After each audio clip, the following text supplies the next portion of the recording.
Hi, my name is Olivia Hart, and today I want to tell you a story about the Christmas that changed everything the night I realized how cruel silence can be and how far family can go when love turns into mockery. That night, I walked out into the snow and didn't look back. But what came after the message, the betrayal, the truth about my family's lies was something I never expected. Have you ever felt invisible in your own home, like love only existed when you were useful? I'd really love to know where you're watching this story from. Please leave it in the comments before we begin. Thank you so much. That Christmas, snow was falling thick outside our small house in the suburbs of Portland, the golden lights wrapped around the porch railing glimmering softly in the dark. Neighbors played carols, the sound of bells mingled with the faint scent of waffles and mulled cider in the air.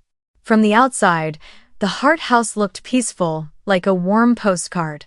But inside, the air was heavy and dense enough to feel in every breath. I was carefully setting each plate on the long dining table, aligning the forks and knives perfectly. It was the same every year. They saw me as the one responsible for everything: the dinner, the decorations, the gifts, all of it. Meanwhile, my sister Emily sat cross-legged on the sofa, giggling as she scrolled through her phone.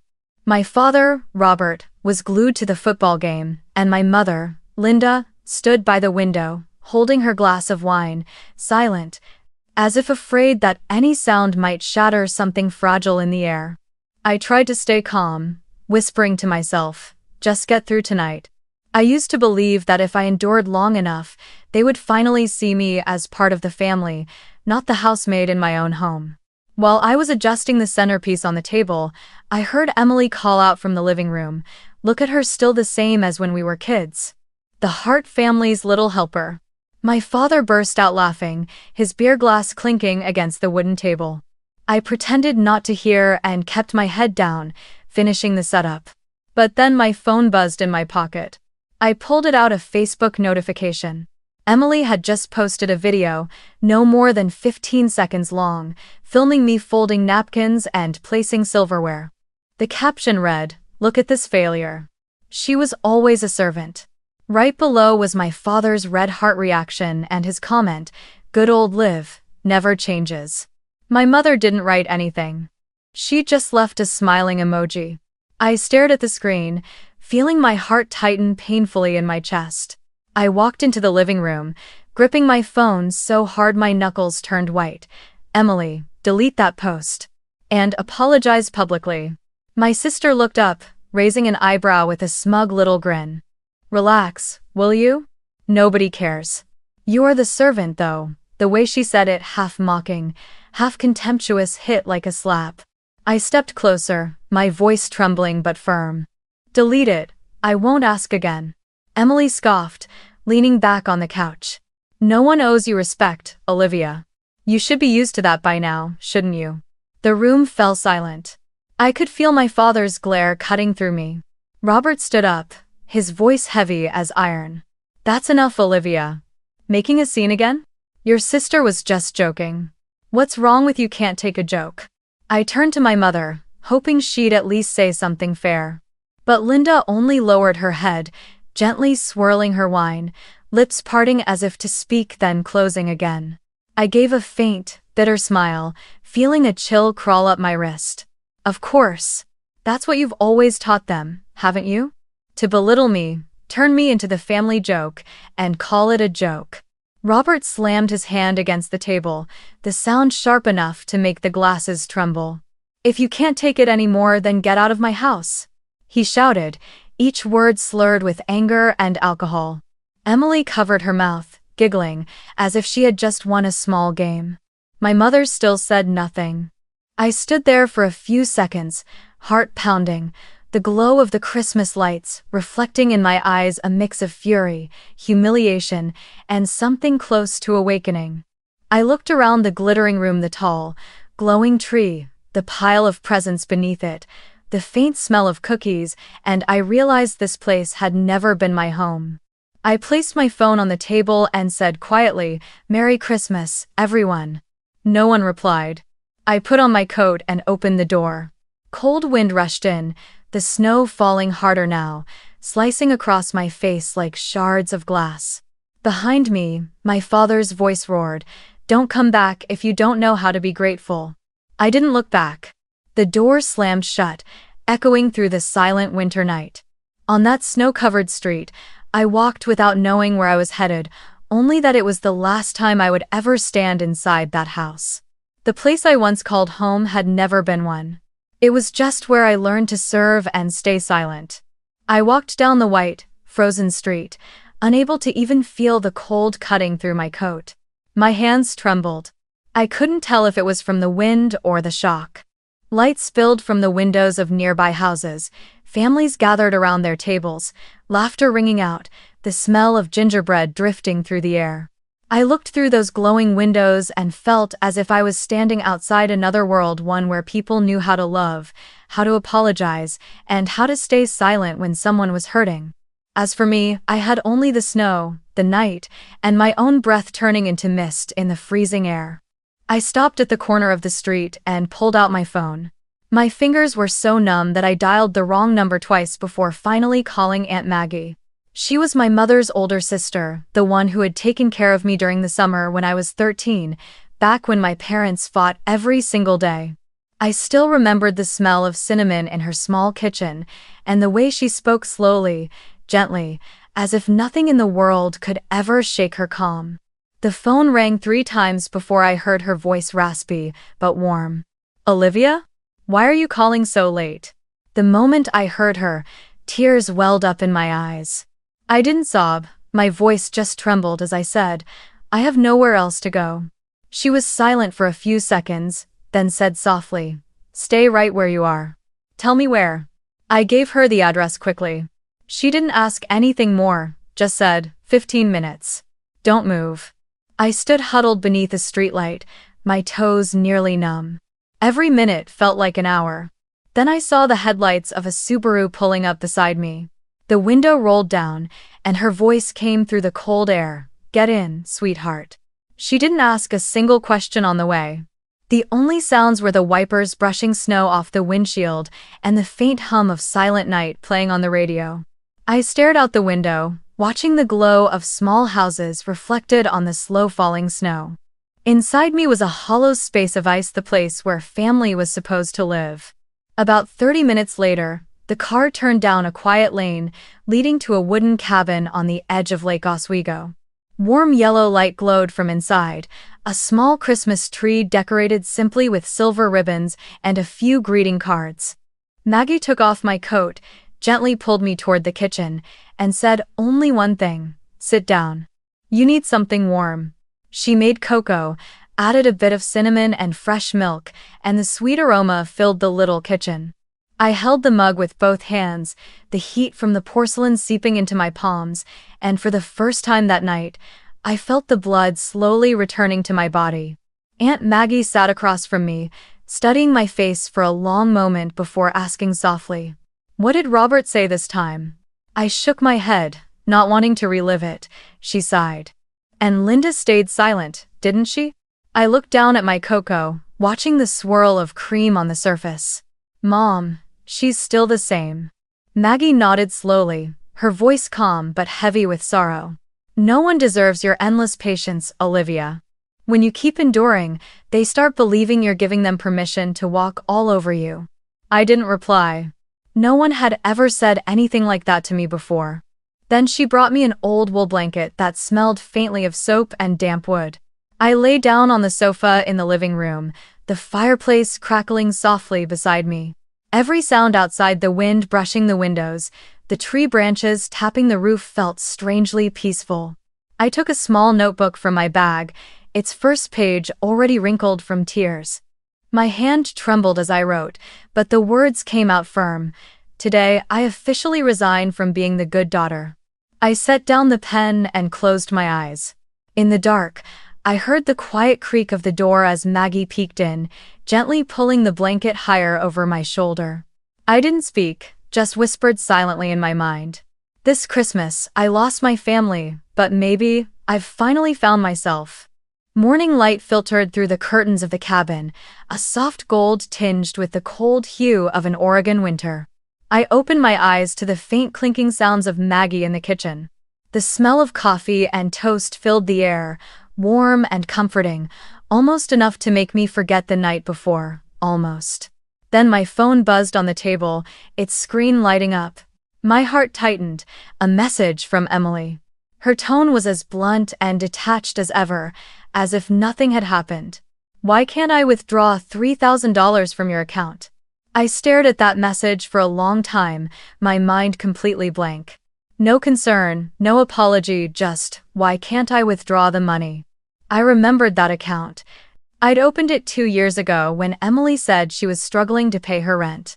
I agreed to make it a joint account, telling her it was for emergencies only. I naively believed that if I helped her, she would understand that sisterhood meant more than money. But maybe I'd only been lying to myself. I opened the banking app. The transactions scrolled down one after another, each line cutting deeper into what little trust I had left. $450, Nordstrom. $200, Spa Retreat. $180, Ticketmaster. $89, Sephora. All from the past month. I just sat there, frozen. Emergency expenses, huh? The only emergency here was her addiction to spending. I thought back to all the times she'd faked tears, saying, "I just need a small loan. My boyfriend dumped me. I'm so stressed." I had sent money without hesitation. Looking back now, it was almost laughable how stupidly hopeful I had been. I pressed close joint account. My finger trembled slightly, but there was no hesitation. The confirmation message appeared. "Funds will be transferred to your primary account." I hit OK. A soft ding followed. Done. It felt like cutting a rope that had been choking me for years. I sank into the chair, breathing deeply. Aunt Maggie walked out, holding a cup of coffee, watching me with concern. "Something wrong, sweetheart?" I shook my head and said quietly, "Nothing serious. I just cleared out a nest of parasites." Maggie didn't ask further. She just nodded, placed her hand on my shoulder, and said, "Good. The sooner you cut them off, the less it hurts." Not even 10 minutes later, the phone rang. Emily. I wasn't planning to answer, but then I realized I had nothing left to fear. I pressed accept. Her voice came through sharp as a blade. "Are you insane? Mom says you're selfish. You embarrassed me in front of my boyfriend. Do you even realize that?" I let her rant, her voice rising higher, breaths coming fast and furious. Then I spoke, calm and steady, each word deliberate. "No one has the right to spend my money anymore. Not even family." There was a pause, then a bitter laugh. "You're pathetic. You might have money, but nobody loves you." I didn't respond. I simply hung up. No goodbye. No tears. I set the phone down, still holding my warm coffee cup, feeling as if I'd just burned a bridge, but it was a bridge that only led into the swamp. The cabin window was slightly open, snowflakes drifted through the air, the pale light glinting across the old wooden floor. I looked out toward the snow-covered pines, and in that quiet moment, I realized something I didn't need them to survive. All those years, I'd lived out of pity for others and forgotten how to have compassion for myself. That night, I wrote in my notebook, right beneath the words from the night before, I closed that account and with it, the last door that allowed them to invade my life. This is the first boundary I've ever built. And this time, it will not be broken. I think you time Saul's to 8. The next afternoon, just as I was about to make a second cup of coffee and organize the design drafts on my laptop, my phone began vibrating nonstop. I opened it. Notifications from the family group chat I had ignored since last night. The first line hit me like a punch to the chest. Cleaning day. Below it was a photo Emily had posted, my old room back home, the only peaceful corner in that fractured house now completely destroyed. The wardrobe overturned, the mirror shattered, the bedsheets torn apart, papers scattered across the floor. Beneath it, my father had left a thumbs-up reaction. My mother, as always, stayed silent. I couldn't believe my eyes. For a moment, I just sat there, frozen, my heart weighed down as if something heavy were pressing on my chest. My hands trembled around the phone, and I could almost feel every fragile thread of connection inside me snapping, one by one. No apology. No explanation. Just a cruel, public joke that my entire family seemed to treat as entertainment. I sent Emily a message. "What did you do?" No reply. 5 minutes later, I called. The phone rang 3 times before it was cut off. She had blocked my number. I texted Mark, Aunt Maggie's son, my cousin, the one person in the family I truly trusted. "Mark, can you check on my parents' house for me? My room's been destroyed." He replied shortly. "Stay where you are. I'll go." I'll go. Half an hour later, he called back. His voice was low, steady, but I could hear the quick, angry breath behind it. "Olivia, it's worse than the photo. Your laptop's broken in half. Documents, files looks like they were deliberately torn apart. Even the safe where you kept your certificates, it's been forced open." I swallowed hard, my throat tightening. "Who did it?" I asked, though deep down, I already knew. Mark hesitated for a few seconds, then said quietly, "Uncle Robert said, it's a lesson for the ungrateful." "No, Vistan." I said nothing. No anger, no shouting, no dramatic outburst like in the movies. I just sat there, staring out the cabin window as the snow thickened outside. Everything around me felt too still, too quiet, so quiet it hurt, and in my head, Maggie's voice echoed from the night before, "No one deserves your endless patience." She was right. Maybe this was it, the final line. The line between being human and being cruel. Mark sent a few more photos. I stared at them, recognizing everything I had worked so hard to earn: the laptop I'd used for 5 years, the framed picture of my mother and me from my college graduation, the engineering degree I had once proudly hung on my wall, all shattered, buried under dust and broken glass. Each image felt like a knife driven deep into memory. I didn't know what they were trying to prove. That I was truly worthless? Or that they could destroy everything I owned without facing a single consequence? The strange thing was, in that moment, I didn't feel pain anymore. Only emptiness. A cold, hollow kind of void, but it was also the first space of freedom I'd had after years of being bound by guilt and expectations. Maybe when a person is pushed to the very edge of pain, tears stop falling. All that remains is absolute silence. I looked at the screen and typed back to Mark. "Don't touch anything. Thank you, go home." He replied with a single message, "Don't ever go back there." I set the phone down and sat still in front of the fireplace. The flames flickered steadily, the orange light dancing across the wooden cabin walls. I wondered if my father had ever truly seen me as his daughter. Or had I always just been a worker in his house, a convenient name to blame when things went wrong? I took a deep breath and nodded to myself. The last piece of faith had crumbled. And with it, every tie that once bound me to that house was gone. That night, I stepped out onto the porch. The wind swept through the pines, carrying the crisp scent of fresh snow, cold, but clean. I tilted my head toward the gray sky and whispered to myself, if this was their way of teaching me a lesson, they forgot one thing: I've always been the fastest learner. 2 days later, when the snow had finally stopped and the sun began peeking through the pine forest draped in white, I heard a knock at the cabin door. Aunt Maggie was making tea. She looked up, and I went to open it. It was Mark standing there in a thick coat, his cheeks flushed red from the cold. In his hand was a pale yellow envelope, its corner bent and creased, as if someone had gripped it too tightly. "Uncle Robert asked me to bring this to you," he said quietly, his voice hesitant. I looked at the envelope but said nothing. The moment I saw my father's handwriting on the front, slanted, dry and cold, just like his voice, my chest tightened. I took it, thanked Mark, and invited him inside. Maggie poured an extra cup of tea, but Mark shook his head. "I won't stay long," he said. "Just wanted to make sure you got it." He paused, then added, "You should read it with Aunt Maggie." I sat down on the wooden chair by the fireplace, my hands trembling slightly as I opened the envelope. The faint smell of old paper and cigarette smoke rose up, stinging my throat. The first line was exactly what I expected: a reprimand. "Olivia, You've brought shame to this family. The whole neighborhood is talking about you leaving home. You've hurt your mother, humiliated us all. If you think you're better than everyone else, let's see how long that pride keeps you warm." I kept reading, each word scraping across my heart. But then, halfway through the letter, I stopped cold.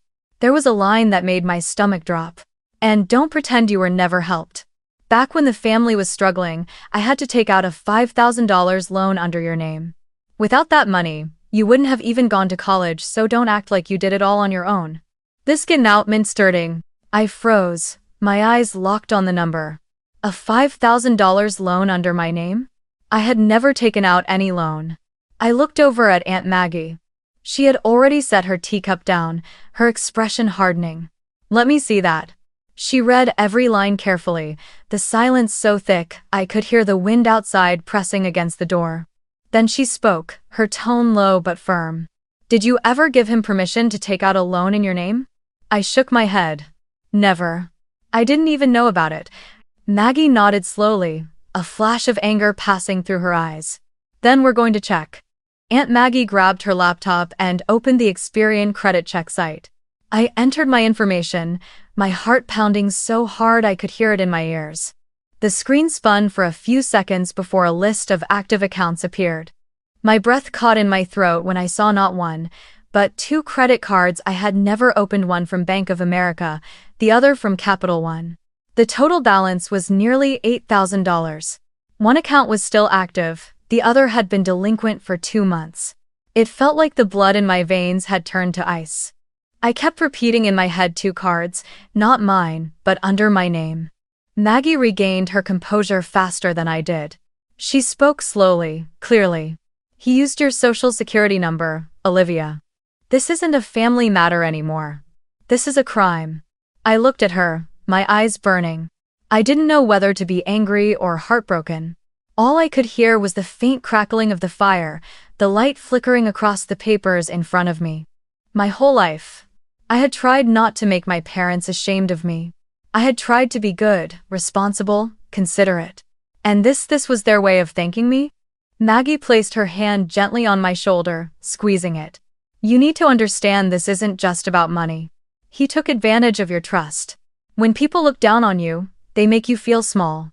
But when they exploit you, it means they think you're too naive to notice. And that's the cruelest part." I didn't respond. I just nodded and picked up the letter again. My father's handwriting trembled near the end, the final lines cutting deep. "If you dare to sue, remember who raised you. Remember whose blood runs in your veins." I folded the letter, the edges crackling beneath my fingers. In that moment, I knew every trace of respect, every hope for reconciliation, was gone. They hadn't just disrespected me, they had used my name like a backup credit card, openly, coldly, and deliberately. I lifted my head and said quietly, more to myself than to anyone else, I wasn't the one who brought shame to this family. They exposed themselves. Aunt Maggie looked at me for a long moment, then nodded slowly. "You're right. And now it's time you take back what's yours." In the flicker of the firelight, I picked up my teacup again and took a deep breath. For the first time in my life, I wasn't afraid of my father anymore. I just felt empty and sharply clear. The next morning, I woke up earlier than usual. I had barely slept. My father's letter still lay on the table, the paper edges crumpled from my grip. Every time I looked at it, I could hear his words echoing in my head. "If you dare to sue, remember who raised you." But that sentence no longer frightened me, it only disgusted me. I knew that if I did nothing, he'd do it again to me, or to someone else. So that morning, I decided to act. Aunt Maggie helped me find a law office in downtown Portland, one that specialized in financial fraud and identity theft. On the drive there, the snow had begun to melt, and the streets shimmered faintly under the pale sunlight. I sat behind the wheel, my mind a storm of emotions, fear, anger, and a cold determination I had never felt before. When I finally met the lawyer, a middle-aged woman named Rachel Myers, she listened to everything from start to finish without interrupting once. After reviewing the photos of the letter, the credit statements, and the printed documents, Rachel set her pen down, looked me straight in the eye, and said, "Olivia, this isn't a family issue anymore. This is fraud, a criminal offense that can be prosecuted." I clenched my fists. "I don't want to put my father in jail," I said, my voice hoarse. Rachel nodded, her tone calm and steady. "I understand. But at the very least, you need to protect yourself. We'll have to freeze all your credit files across the 3 national bureaus, Equifax, Experian, and TransUnion. That will stop anyone from opening new accounts under your name."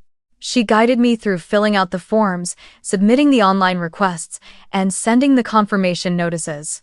With every completed step, I felt a small weight lift, as if I were finally building a solid wall after years of letting others trespass freely into my life. When I stepped out of the office, a light rain had begun to fall. I sat in my car, watching the droplets slide down the windshield, and for the first time in months, I felt like I had some control over my own life, even if just a little. I didn't know what the future would look like, but at least now, they couldn't touch me anymore. That night, just as I was about to go to bed, my phone rang. An unknown number, but I recognized my mother's soft breathing the moment I answered. "Olivia, please, don't make this worse," she said. "Your father just made a mistake. You know how he is, he gets angry, but he doesn't mean any harm." I closed my eyes, trying to keep the anger from breaking through. "You're calling to ask me to forgive him?" I asked. "Not forgive," she said, her voice trembling. "Just settle it within the family. Don't let outsiders know. We can't handle that kind of scandal." "I am so it might it."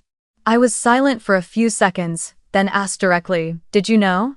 Did you know he took out loans under my name?" On the other end, there was only the sound of her heavy breathing. No words.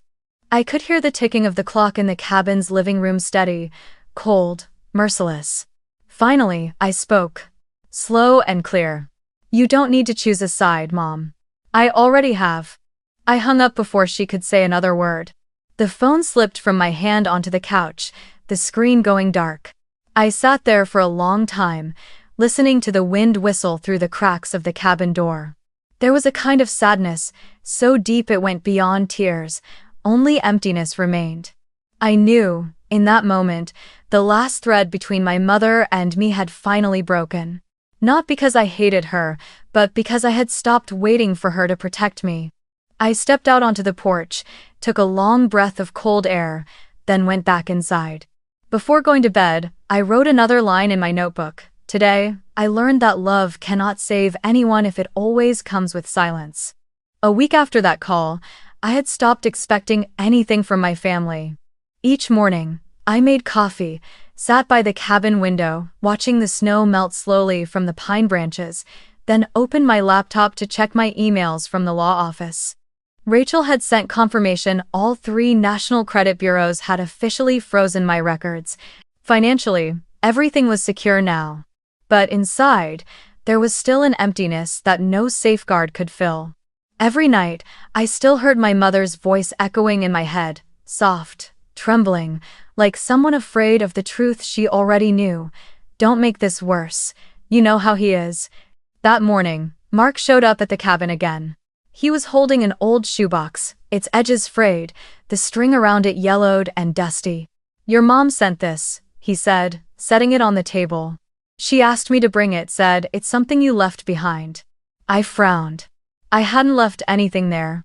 But Mark's eyes didn't stay on me. They flicked briefly toward Aunt Maggie, as if to warn her that something wasn't right.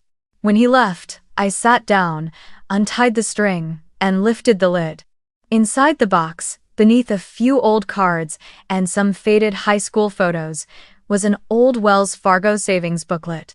I recognized it immediately. My name was embossed on the cover. The first line made my throat tighten. The account had been opened when I was 16, with a cosigner, Linda Hart. The notes inside showed deposits made regularly, sometimes a few dozen, sometimes $100 over several years. I remembered how, back in high school, my mother used to say, "When you go to college, I'll have a little fund set aside for you, so don't worry." But I had never seen this booklet before, not once. I turned to the last page. The final withdrawal was dated 2 weeks after my 21st birthday. The amount, $2,982. Withdrawn by Robert Hart. My throat went dry. I sat motionless, hearing only Aunt Maggie whisper behind me, "Oh my God," my mind spun. I was 21 then, in my final year of college, working 40 hours a week at the library to pay my own tuition, surviving on instant noodles for months while my father had taken every dollar my mother had quietly saved for me and I never even knew. At the bottom of the box, I found another envelope unsealed. The handwriting was shaky, but unmistakably my mother's. I opened it. The first few lines made my breath stop. "Olivia, I found this while cleaning your room. I want you to know everything. Your father withdrew the money. I fought with him about it, but he said, 'She's my daughter, her money is my money.' I was scared, so I stayed quiet. But there's something else you need to know. He didn't just take what was in this account. He borrowed money from relatives too, telling them you were seriously ill, that you needed surgery, and that you were too ashamed to ask for help yourself." I stopped reading and went over the words again, making sure I hadn't misunderstood. The last line of the letter cut straight through me like a blade. "I know you'll be angry, but I wasn't brave enough to stop him. I'm sorry for letting you become his excuse to borrow. Please forgive me for my cowardice. It's not the save." I lowered my head, the letter slipping from my hands. Aunt Maggie stepped closer and gently placed a hand on my shoulder. Her voice was low and warm, but laced with anger. "His child wasn't sick," she said quietly. "He just saw you as an endless wallet to drain." I nodded slowly. Every story, every excuse from my mother, every moment of silence from them, it all pieced together now, forming a picture I could finally see clearly. I wasn't just disrespected. I was exploited. Every dollar I sent, every time I helped, every bit of savings to them, I wasn't family. I was a supply. I held the savings booklet in my hands. The paper felt cold, almost metallic. $3,000, not a fortune, but it stood for something far greater than money. It represented everything they had stolen from me: trust, youth, and the meaning of the word family. I whispered, almost to myself. "Mom said he didn't mean any harm. But what's worse than stealing your own child's trust?" Aunt Maggie didn't reply. She just looked at me, her eyes filled with quiet sorrow. And I knew in that moment, something inside me had broken, but something else was forming too. A boundary. Sharper, clearer, stronger than before, one that no one would ever cross again. That night, I couldn't sleep. The cabin was so still I could hear the wind slicing through the pine branches, and the steady ticking of the clock on the wall a reminder that everything was changing, slowly but irreversibly. On the table in front of me sat a small cardboard box containing everything I had gathered: my father's letter, the emptied savings book, the photo of my destroyed room, the bank statements, the hateful text from Emily, and my mother's confession. Every page, every line, was a cut not just into my pride, but into my childhood, into all the years I believed that if I was obedient, hardworking, and patient enough, they would finally love me. Aunt Maggie stepped out from the kitchen, carrying 2 steaming mugs of hot cocoa. The scent of cinnamon blended with the warm aroma of wood. She set one cup in front of me, her gaze gentle yet firm. "Are you sure you're ready?" she asked. I nodded. "I don't have a choice anymore. They've already taken everything, all that's left is my name, and I won't let them stain it again." She didn't say another word, just sat beside me as we gathered every document into a thick folder and labeled it neatly in the corner: fraud and theft, case Olivia Hart. When I closed the cover, she handed me a black marker. "Write down what you need to remember most," she said. I thought for a moment, then wrote across the front in bold, steady letters no longer trembling like before: "You don't own me anymore." I stared at the words, my hands slightly shaking, yet my heart felt astonishingly calm. Maggie smiled faintly. "That's not a declaration of war, Olivia. That's a declaration of freedom." We worked late into the night, organizing every page. Maggie carefully photocopied each document, placing them into two separate folders, one for the lawyer, Rachel, and one to keep as backup. When everything was done, she placed her hand on my shoulder. "Tomorrow, you'll send this file off and then don't look back. You've spent your whole life surviving. Now, live to be free." I nodded, unable to find the right words. Inside me, a quiet storm of emotions swirled: grief, anger, regret, but above them all was something new: clarity. The next morning, dawn had barely broken. Portland still seemed half asleep under a thin veil of fog. I put on a heavy coat, grabbed the folder, and drove out of the forest road where Maggie's cabin sat. The streets were empty, lined with pine trees cloaked in mist, faint golden lights glowing in the distance. I stopped in front of the downtown post office, took a deep breath, and placed the thick envelope on the express mail counter addressed to Rachel Myers, attorney at law. When the clerk stamped and sealed it, a weight lifted off my chest. For the first time in years, I felt light, as if I had finally let go of a stone I'd been carrying all my life. On my way back, I turned down the street that led to my parents' house, the road I had walked countless times before, always hoping to be welcomed. Now, there was only silence. The beige house still stood there, calm and unchanged, except for the porch once glowing with Christmas lights, now bare and cold. I stepped out of the car, the second copy of the file in my hand. I didn't knock, I didn't ring the doorbell. I simply opened the mailbox by the gate, placed the envelope inside, and closed the lid gently. No note.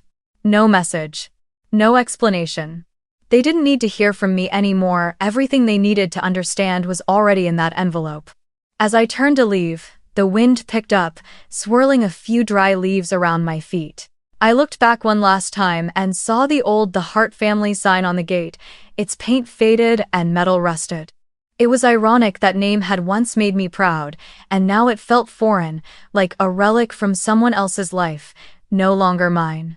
I got back into the car, started the engine, and glanced at the house through the rearview mirror. It grew smaller and smaller until it disappeared into the gray mist. I didn't cry. I didn't feel triumphant either.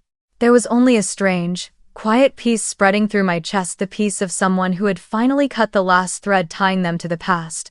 This wasn't revenge, and I knew it.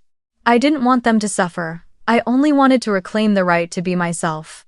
And as I drove away from that street, I knew for the first time in my life I was truly free. 2 weeks after I mailed the documents, Portland began to shift into spring. The snow melted quickly, leaving puddles on the streets that reflected sunlight off the glass buildings. But inside me, the change was even more profound: a calmness, a lightness, as if the storm had passed, even though its wreckage still lingered behind. I no longer thought much about my father, my mother, or Emily. I just focused on living, waking up, walking by the lake, cooking, and tidying up the small room in the cabin. Everything seemed peaceful, almost normal. Until the first bits of news began to arrive. One Monday afternoon, Rachel called me. Her voice was steady, slightly raspy, but carried the calm authority of justice. "Olivia, I think you should know. My office received a response from your father's company. They conducted an internal review and discovered his signature on at least 2 unauthorized loan documents. As of today, he's been terminated." I said nothing. Rachel continued, "I know this isn't easy to hear, but this is the legal consequence. They didn't mention you, only that he was caught committing identity fraud within the client system, including one case involving a relative. Your name wasn't disclosed." "I understand," I said quietly. "Thank you." When I hung up, I looked out the window. The sky was painted in shades of orange by the setting sun, and I realized I didn't feel joy or hatred, just emptiness. Some battles don't end with victory, they end with silence. 2 days later, Aunt Maggie received a brief call from Linda. She didn't say much, only that my mother had moved out of the house and rented a small apartment near the old market in Beaverton. When Maggie told me, I simply nodded. "Did she mention me?" I asked. Maggie sighed softly. "No, but she sounded tired, the kind of tired that comes when someone finally steps out of the shadows after too long." "Does it activate?" I knew, in her own way, my mother was running too. Maybe she still didn't have the courage to tell me I was right, but at least for the first time in her life she had found the strength to walk away from his control. And to me, that alone was a beginning.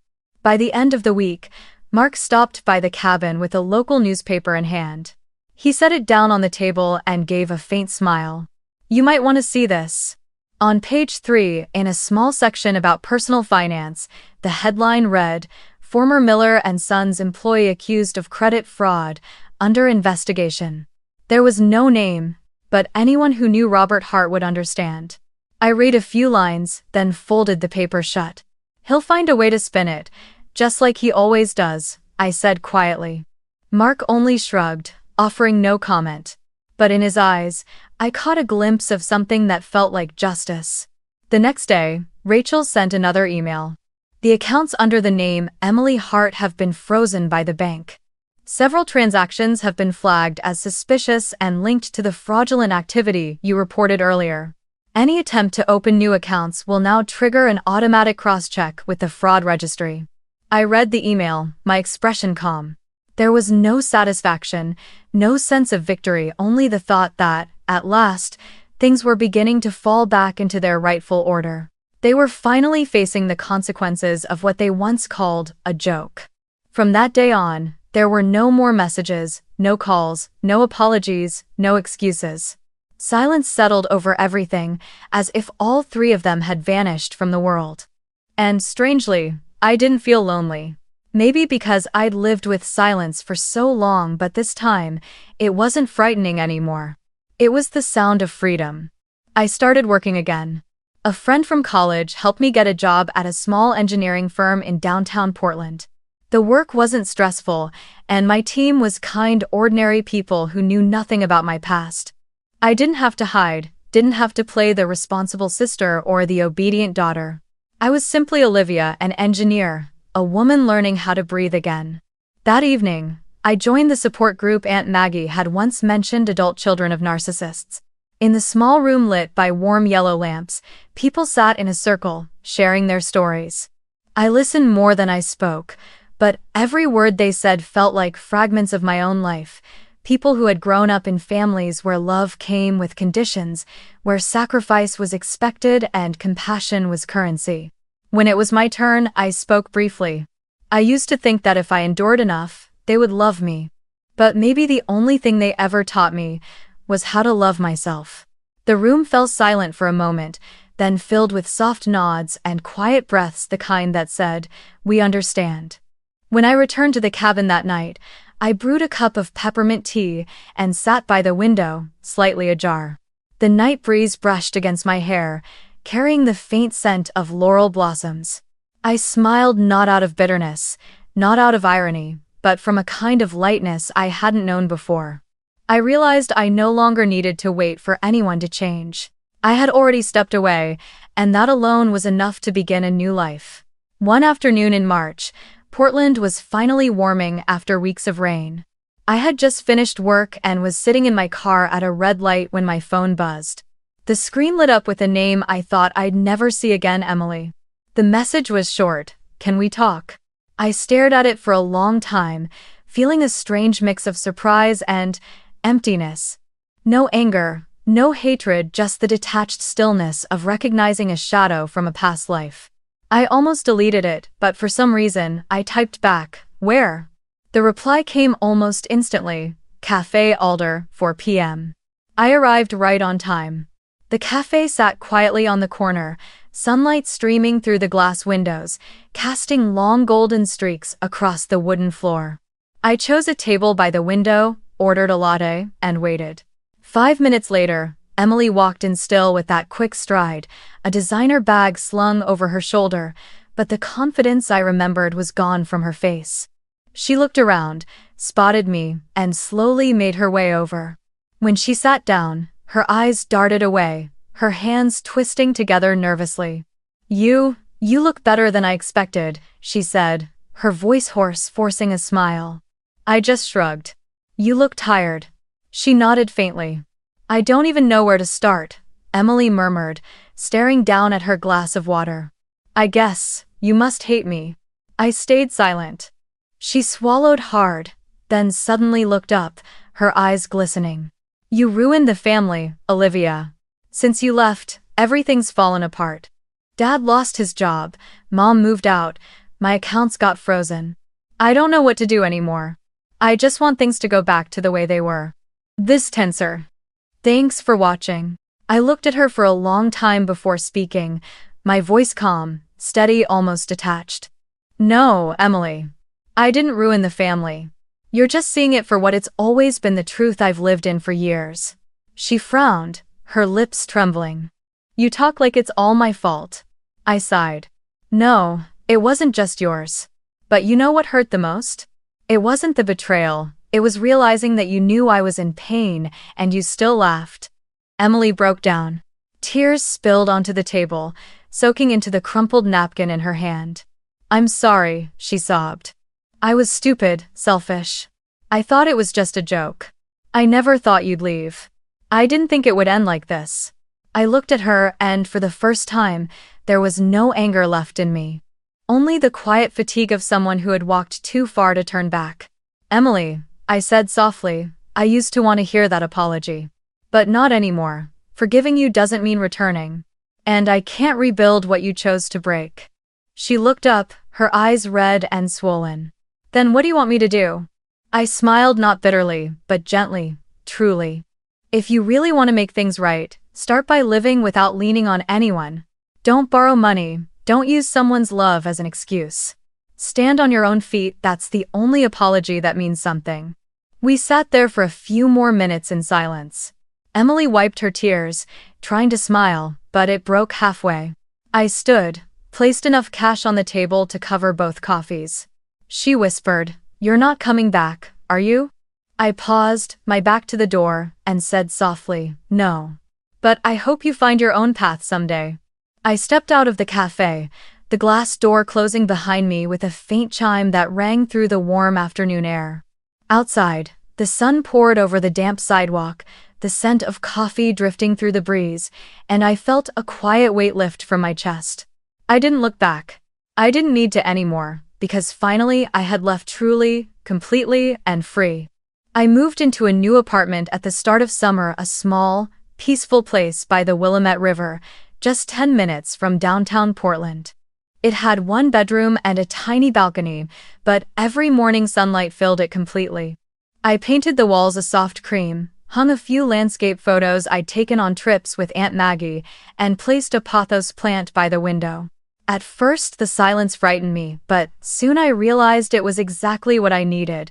No more arguments, no more favors, no more messages demanding money. Only the sound of wind and the gentle rhythm of water against the shore. On my first day in the new apartment, I opened the notebook I had brought from Aunt Maggie's cabin and wrote the first line on a fresh page. Today, I am no longer the servant. I paused, staring at the words for a long time. It wasn't a declaration of pride, it was a quiet acknowledgement. For so long, I had served everyone except myself. But now, things were different. I cooked my own meals, planted lavender on the balcony, and every evening, as the sun dipped behind Portland's old iron bridges, I picked up a paintbrush and began to paint. At first, the strokes were clumsy and aimless. But slowly, shapes began to form, light and color came alive, and in every painting, I could see pieces of myself learning to view the world through my own eyes. Work at the new company soon settled into a steady rhythm. I was still diligent and punctual, but I no longer tried to please everyone. I learned how to say no, how to rest when I was tired, and how to cherish the people who genuinely cared for me. Every weekend, I visited Aunt Maggie, sometimes helping her cook, sometimes watering the garden, sometimes just sitting with her on the porch, sipping tea in silence. She always asked, "Do you ever regret it?" And every time, my answer was the same. No. I only regret not leaving sooner. She would just smile, that same warm, gentle smile that once filled her cabin with light. Time passed faster than I expected. When winter returned and snow covered the rooftops along the river, I realized a full year had gone by. On Christmas Eve, I didn't throw a party or invite anyone over. I made a cup of hot cocoa, played soft music, and stood by the window, watching the snow fall. The lights from the apartments across the river shimmered on the water like a silver ribbon. I thought back to the previous Christmas, the noisy room, the fake laughter, my father's shouting, the moment I was cast out into the cold. Just 1 year and I had come so far. Aunt Maggie came to visit, carrying a warm apple pie she'd baked that morning. We sat by the window, eating and watching the snow drift softly outside. She looked at me and smiled. "You know, Olivia," she said gently, "peace isn't something people give you, it's something you choose. And you chose it, something they'll never understand." I set my cup of cocoa down and gazed out the window, where the falling snow had turned the whole sky white. Her words echoed in my mind like the perfect closing line to a long, hard chapter. I walked back to my desk, opened my journal, and wrote one final sentence. This year, I'm not setting the table for anyone. I'm setting the table for my own life. Then I smiled, a quiet, peaceful smile that needed no audience.